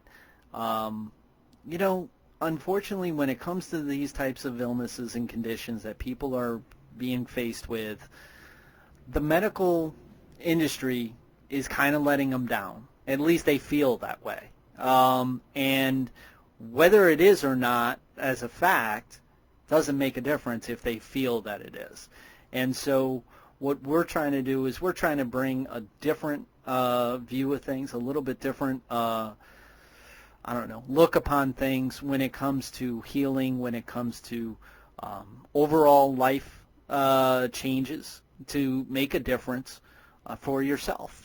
So, I definitely endorse Angela and her husband's purpose in rustic living, and I definitely, encourage anybody to be empowered to find out about these things, to find out what it is. You are not a victim. Your entire life does not have to be the illness that you are challenged with. And the more that we can figure that out is the more that it empowers us to live again, and to be able to come up with those types of learnings, and to be able to come up with those strategies that are able to make us optimum for change in our health and making us better. It's all for the more better. And I know that when having Angela on the show was definitely a blessing for us to be able to have you. And I know that you've agreed to be along with the Arisen Strength show for a good while, and I'm very happy to say that because I think that you're going to help a lot of people and help me get the message out there that people can be empowered to live again, to live their passions again. We just need to do what we need to do in order to make ourselves the best that we can be for that day, a little bit better than the day before and the day before that. Right. Exactly, and I'm excited to be able to bring that to more people. We do a lot of traveling, and we try to touch as many lives as we can. My husband sports a lime green mohawk just so that people will say, "Hey, what's that about?" Nice hair. Yep. And every time somebody says nice hair, he goes into a speech, and it's all about sharing and empowering and making people aware. And offering that education to them so that they can understand that their body does have a great ability to fight on its own. Yep. That even though their immune system is literally under an attack, they do have the ability to attack back. Mm-hmm. And so it's just about unlocking that and sharing that with them, and so that they can move forward. And I don't believe that any disease or any ailment should dictate a person's life. I had someone address me earlier this week, and basically I said, I'm not a Lyme warrior named Angela. I'm Angela, and I'm a Lyme warrior. Yep. Please put my name first. So don't forget who you are when you're fighting anything, because what and who you are that's what's going to help you get over that ailment. That's what's going to help you kick it and say, you're not going to take over. I'm not going to become you. I'm still me. Absolutely. So I hope people can find some sort of peace in that. You know, everyone's perception is their reality. But I'm hoping that a few people will perceive what they're going through a little bit differently, and we can help them get through that. And that's the Arisen Strength motto basically is that you are more than the challenges that you face. And what I mean by that is that your illness, your condition, your life experience, yes, it has happened, it has an effect, but it doesn't have to be in your entire life. And so the more that we can make that a smaller percentage of your life and be able to enrich your life in other ways, the better that you're going to be, for the rest of your life and making it the best that you can. And I know that you're going to help us do that. I'm really excited to have you on board. So this is Angela Harding. Why don't you go ahead and plug in your site so that people can track you down and find out what you're about. Our website is Rustic for Life, and it's all spelled out, .com. So rusticforlife.com. There is a blog that I write, and it's about natural living. There is also a blog that my daughter writes, and we homeschool her. So she has a different perspective on being raised by a holistic family and traveling and such. So it's really informational and uplifting for everyone in the family. So it's got a man's view, a woman's view, and a child's view. Wow, that's there's great. There's also a contact page, so you can reach out to us that way, and if you have questions or if you've got an interest in that sort of thing of finding out about how to start your healing process with natural ways of living, then you can reach out to us on that. Awesome. And you're definitely going to be around us, so if anybody questions whether or not that they want to go check out Angela, don't worry about it. You're going to be hearing her quite a bit on Arisen Strength and on a few other things that we have in mind that we're going to be making some announcements very soon. Basically, I wanted to say thank you so very much for giving us this interview. The interview may not be included, the whole interview may not be included on the show due to time constraints, but we are going to provide the entire interview as is on our YouTube channel. So if anybody wants to hear the entire interview, you just simply go to Arisen Strength on YouTube. It'll be there because we definitely want to show complete transparency when it comes to this show. So that you can definitely hear everything that's being said in case if it happens to not be on the show altogether. So, Angela, I really want to say thank you for your help and your insight, and I'm really looking forward to you being part of our team.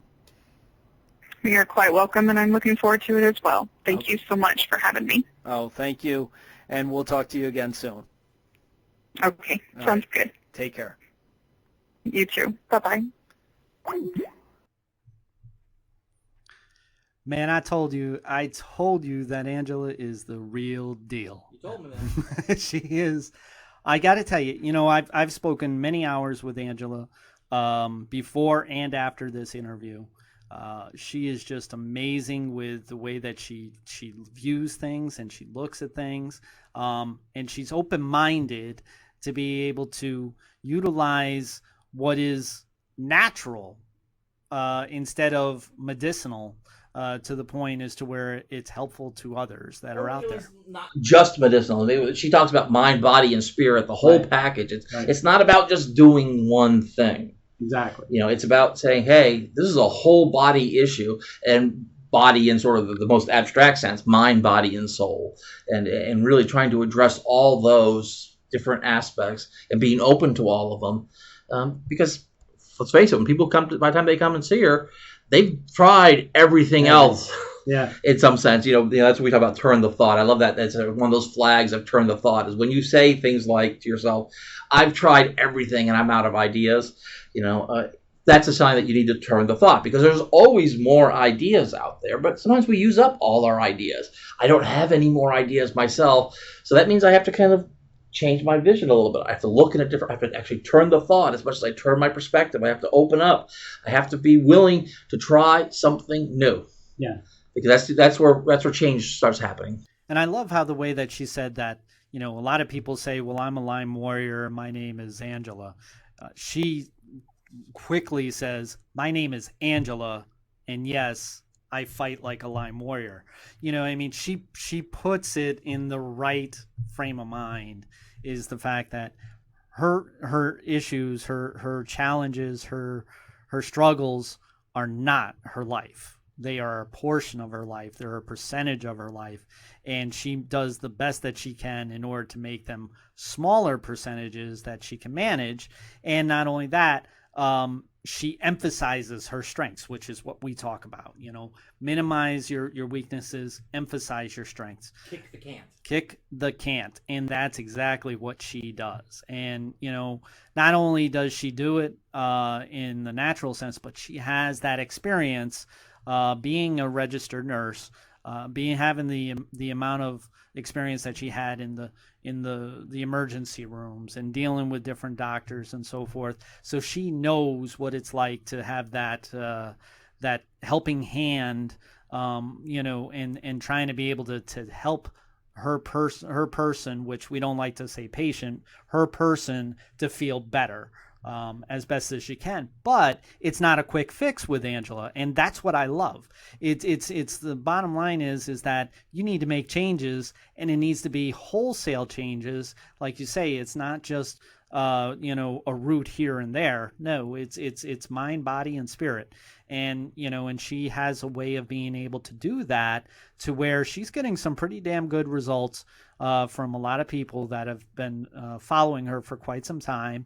And it's like I said, we just don't have the answer to a lot of things, but we won't stop trying to be able to help our audience, for those who need it. And that's why Angela was a perfect person for this show, because this Lyme disease thing is one that is really maddening. It's really starting to become a revolution almost, from the people that are dealing with it and challenged with it to the people that are trying to help. And I think that to bring in a holistic view was something that was helpful, not only for our audience but for myself included.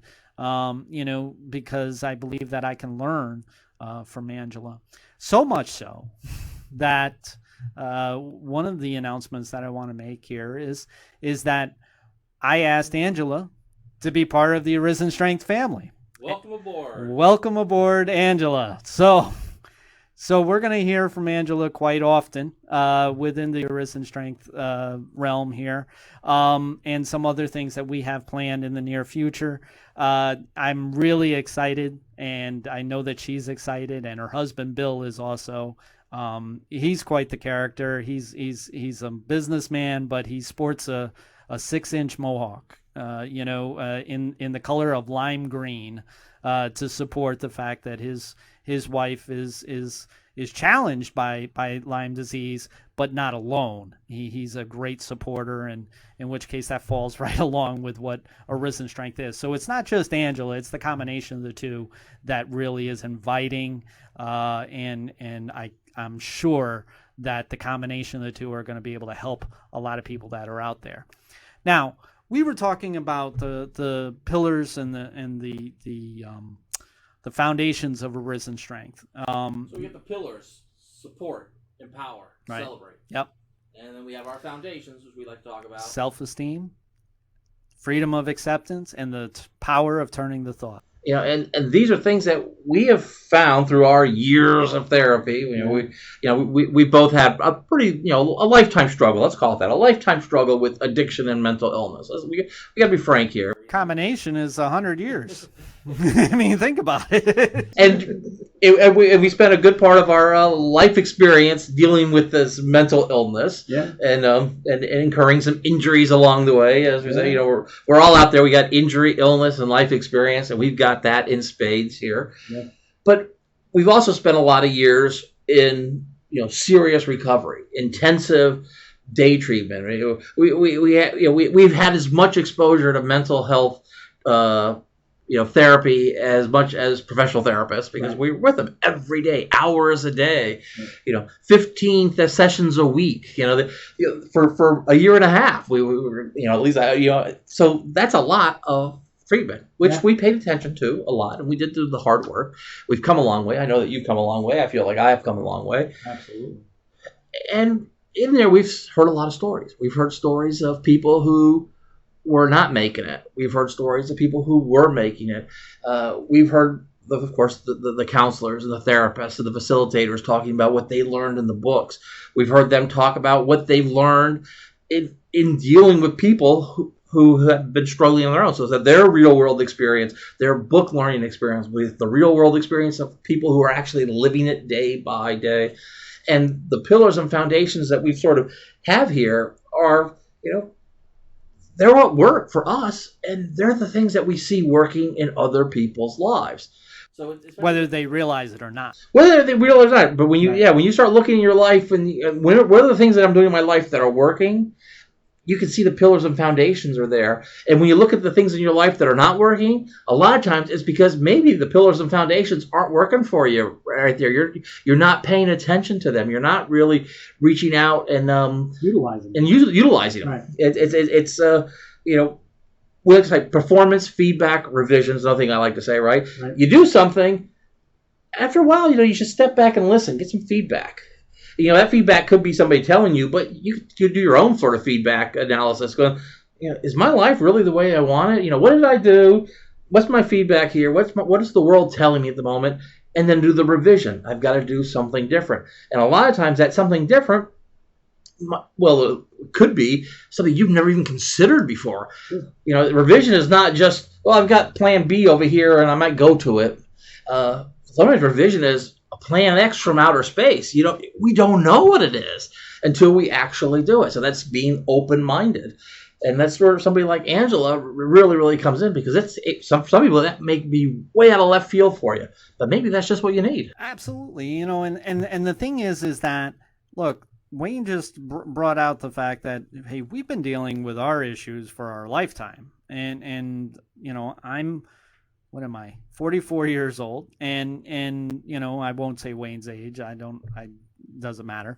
But for the majority of a century of experience, okay, of what it is that it's like to go through something that's consuming them on a day-to-day basis.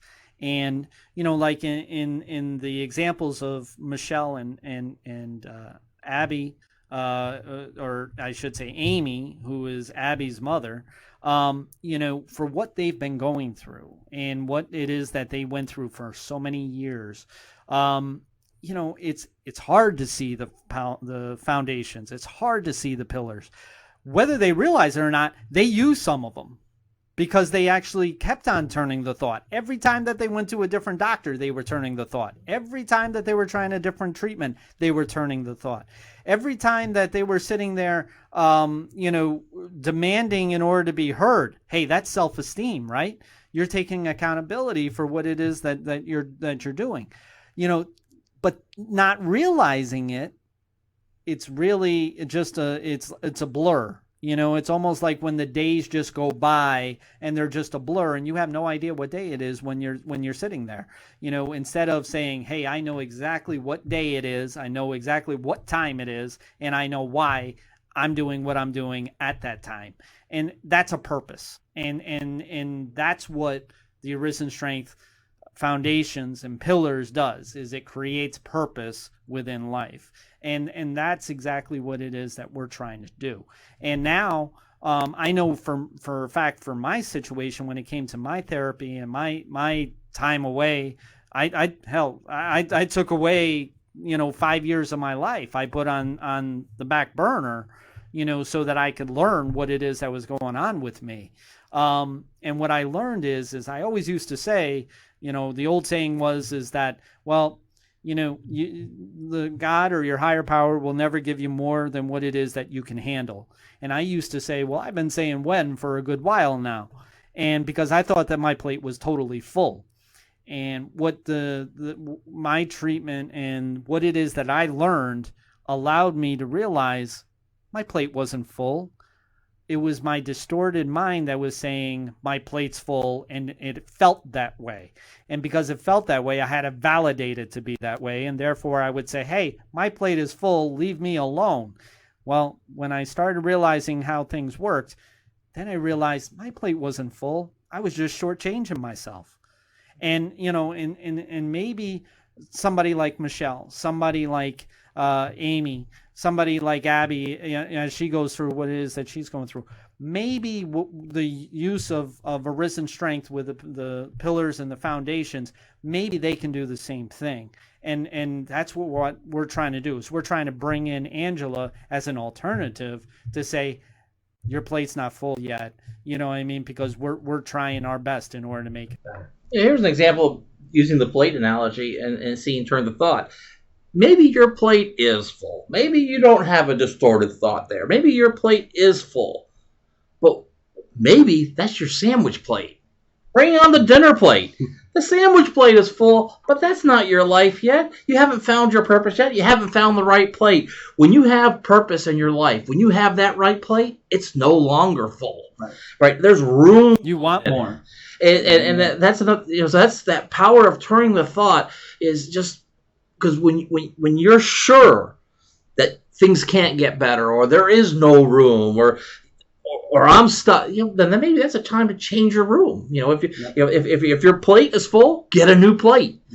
Trade it in and get a bigger plate. And it's what does that mean? Well, find some meaning. But when you find purpose in your life, suddenly you notice that there's more room on your plate. And I know that you feel that way now. Yeah, I absolutely do. And another thing is that a problem shared, is half the problem than what it is that you're dealing with it on your own. And, when dealing with these types of conditions and illnesses that are out there, it's hard to find somebody that understands 100% of what it is that you're going through. But please don't hold it in on your own. Don't keep on taking it in all on your own. There's good and bad when it comes to these support groups.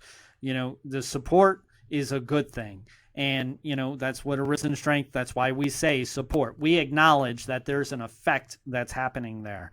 The bad about support groups is that you're magnetized to the problem that you have. So it ends up you're not breaking away from that problem consuming your life. So even when you're being supported, you're still being consumed in that cycle. Yeah, I think about it in terms of, venting. Sometimes people will go to a support group because we feel comfortable. There's people who understand our experience, and we'll do some venting there because there's something in our life that we just got to get out. There's it's more than just telling our story. Sometimes it's that there's something going on particular at this moment, and I have to vent. Right. But if I end up telling the wrong audience, and maybe an ill-prepared audience is a better way to say it, is I don't want them to be an echo chamber. I don't want them to take my venting and turn it back up on me and magnify it, and because then it just comes right back to me, and I have to vent it out again. And then sometimes people feel like I'm venting and I'm getting it out. But what's really happening is it's coming back in, and you've got this vicious cycle going on, and everybody's feeding off everybody else's venting. A great person to vent to is somebody who's going to acknowledge your pain, acknowledge your situation, and it's not going to magnify your situation. They're not going to intensify your situation. They're going to let you vent, and then you're going to feel good that you were able to vent. Yeah. And you want to make sure that in your support groups that you're utilizing them sort of that way. Yeah, no, I totally agree. And, it's like me being I have a problem with codependency. I was a sick person looking for another sick person to help. Well, guess what? A sick person helping a sick person, in reality, you're going to have ill results. for the most part. Not saying that support is not a good thing, because it is, but it also needs to be effective. And that's something that we try to be able to help people to be. So that's really that's what we've got for Lyme disease right now when it comes to Arisen Strength. Like I've always said, there is not one topic that is out there that we can cover in one show or even two shows. That's what makes it so easy for us to keep employed. So, it's one of those things as to where there's always going to be different views. There's always going to be something new that comes along. The medical field out there, I can tell you, changes on a daily basis. So hopefully the next time when we talk about Lyme disease on Arisen Strength here, hopefully we'll have something new in order to be able to add to it, in hopes that there's going to be a little bit more forward march towards either a cure or at least something that's going to help them to identify it a little bit better, so that somebody can grab hold and say, yes, I have Lyme disease. I know I have Lyme disease. Now try to help me. And hopefully we'll be able to report that that's happening. I want to say thank you again to World Lyme Day. Both Terry and Rebecca were just wonderful with us. They were great in regards to giving us the statistics and giving us the feel of what it's like in order to deal with Lyme disease on a daily basis. They were wonderful in regards to promoting the show, right along with going to the show and having a great time. It was just something that, really, I can't say enough thank yous there. And you know what? They're going to be with us for a long time, because we have a lot that we have planned, not only now, but in the near future, with World Lyme Day. So they're great friends. They're great business partners. And we're going to get something done. I can promise you that. So what else do we want to talk about? Oh, Journey into the Light Network. Journey into the Light Network. We're going to be back this Monday on the 14th. Yeah. We're probably just going to go into what it is that we've been going through for, a month and a half since we've been there. So that's something that I'm looking forward to. Michael Long's a great guy. He definitely has a heart that's pretty about the size of, Texas, and he wants to be able to help people out there and on his network, and he brought me in order to do that, and I really enjoy doing that, so I'm glad that we're going to go back there. That's on Blog Talk Radio. Blog Talk Radio on Journey into the Light Network.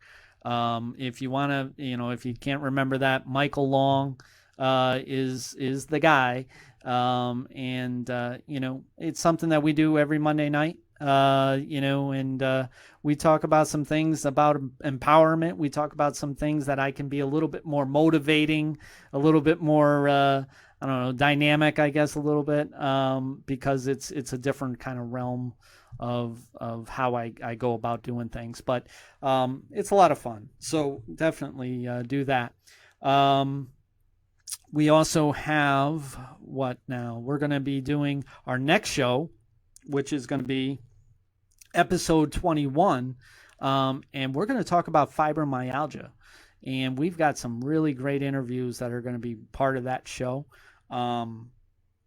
That's something that I actually know a lot about, because somebody in my family has fibromyalgia, and I know what it is that she was told by a few doctors. Yeah. I know what it is that she's gone through, and I know the person. So with that being the case, I have a pretty good idea of what it's like for somebody to go through what it is that they go through. And I definitely want to be able to help yet again, to be able to bring that across so that those who don't know need to know, and so that when they deal with somebody with fibromyalgia, they can understand a little bit more. What's next? Chatsy, right? Chatsy, Sundays and Thursdays, we're in there. If you've been stopping in lately, maybe you've noticed we got some live studio feeds in there sometimes, before we do some recording, before we air the shows, we could set up a live camera feed. It's about a minute delayed, so technically maybe it's not fully live. It's as much time as it takes to string together all the technology we're using. Yeah. Using a Google Hangout, pipe through over to over to YouTube. Yahoo, no. And then the YouTube is embedded there in the Chatsy chat room.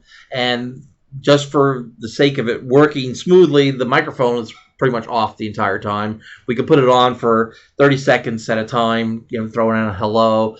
But maybe before the show starts, or just different times, give you a sense that hey, we are here. We're real people living real lives, and we're in here in the chat room with you. And so the live studio feed kind of, I think helps bring that together a little bit. And it's just something fun to do. It's just our adventurous spirit, trying to lead by example.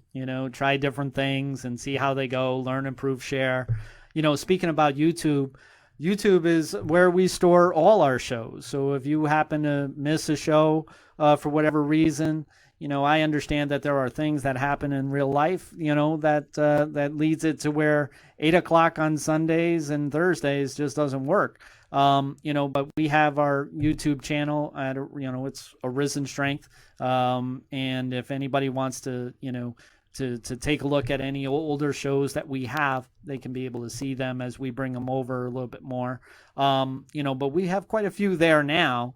I think that it's a pretty good representation of what we got. Give the videos a thumbs up. Give it a thumbs up. Give it a, subscribe to us. Yeah, comment. Whatever the case, it's like we always want to, get feedback from anybody that's out there that's an audience member who's watching what it is that we're doing. Share the links. Share the the video itself. Feel free. We're very transparent when it comes to this show. So we don't mind that it's being shared any particular area. Anywhere that it can help is what I say. If it can help somebody out there, feel free to share it. So that's the show. Yeah.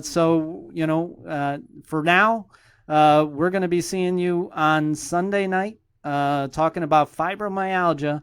And until then, we'll see you then. Live life with purpose. See you in Chatsy. Have a great night. Bye, everybody. Good night.